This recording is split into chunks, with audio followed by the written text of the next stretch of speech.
आ जाओ जल्दी आ जाओ ये बना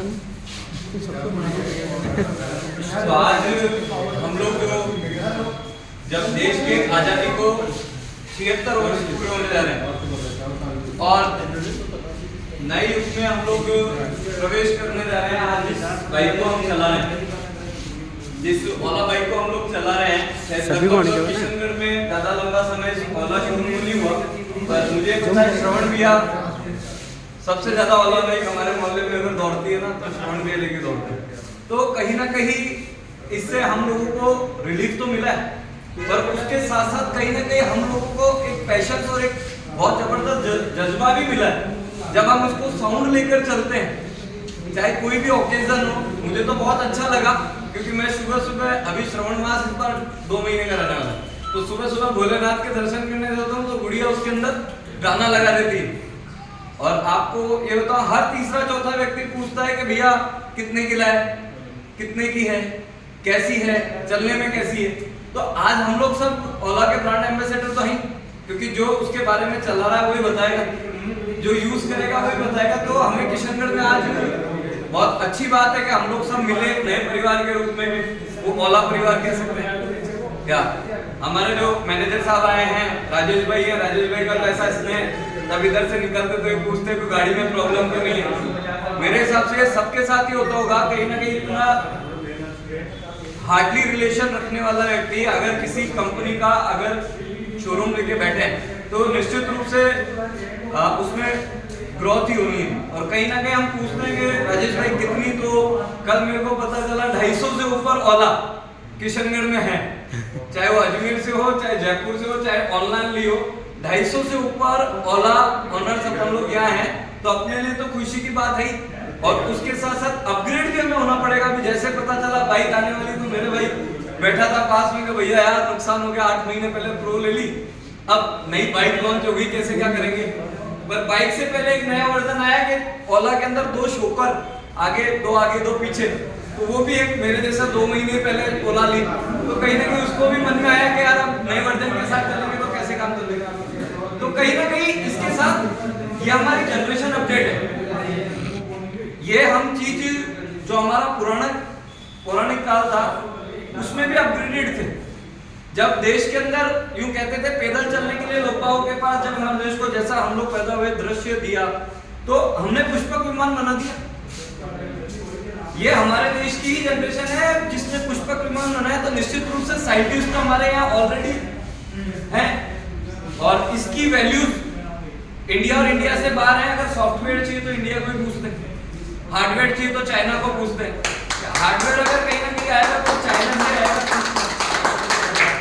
पर कम से कम उस चीज को चलाने के लिए जब तक इस इंडिया का सॉफ्टवेयर नहीं लगेगा तो हार्डवेयर कैसे चलेगा। ओला किसी और देश में बनेगा, यहीं की किसी ओनर ने दिमाग लगाया होगा।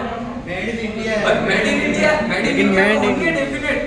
आज अभी बहुत अच्छा लगा उस मंच पे, पहले हमारे लोगों को पूछते नहीं थे विदेश के अंदर। मैं भी 2015-16 के अंदर दुबई जाके आया, मैं ऑस्ट्रेलिया जाके आया।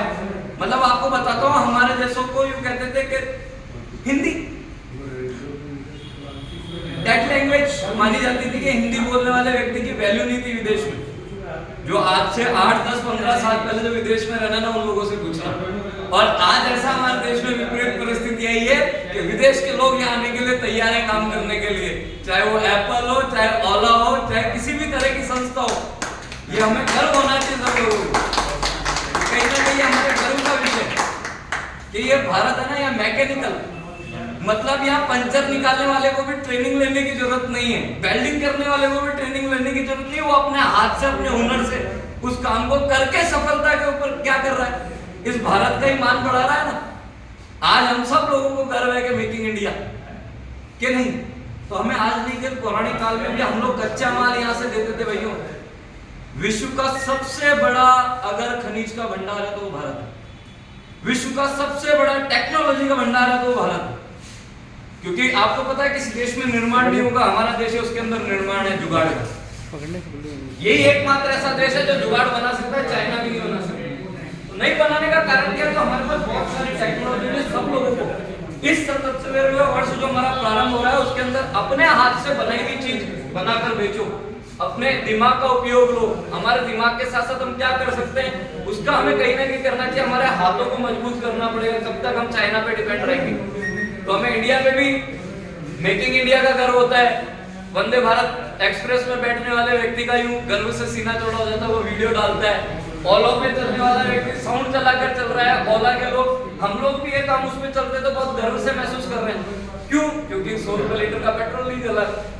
तो कहीं ना कहीं हम लोगों को भी गर्व होना चाहिए, क्योंकि इस पद्धति में हमें आज नहीं कल आना पड़ेगा। क्योंकि पुराने काल में भी अपन जाते तो पैदल लोग चलते थे, और दूसरा रोशनी का कोई साधन नहीं होता था। हमारे संत हैं, हमारे ऋषि हैं, हमारे मुनि हैं, अथवा हमारे जितने भी ग्रंथ लेखक हैं, वो सब अंधेरे में उन्होंने ग्रंथ लिख दिए। उस समय तो कहाँ लाइटें थी। तो इस भारत पर तो हमें गर्व होना ही चाहिए, और हमें भारतीय होने पर गर्व होना चाहिए, क्योंकि इसमें एक देश था ईरान, वो ये कहता था जब मिलते थे तो कहाँ मिलेंगे कि ईरान में मिलेंगे।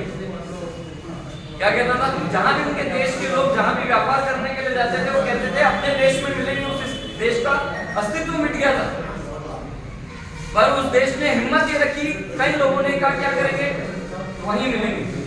तो हमने भी ये संकल्प ले रखा है कि हम भी कहाँ मिलेंगे, सब लोग भारत में मिलेंगे। तो ये भारत हमारा संकल्प है। उसी के साथ ये ओला का कार्यक्रम बहुत अच्छा लगा, आप सब लोगों से भी मिलना हुआ क्या।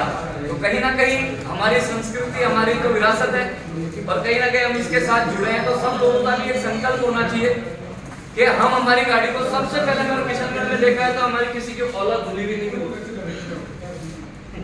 तो वो स्वच्छ भारत अभियान हमें हमारे साथ भी करनी पड़ेगी। मैं वहाँ खूब सारी गाड़ियां खड़ी थी, मैंने कहा यार ये किशनगढ़ वाले गाड़ी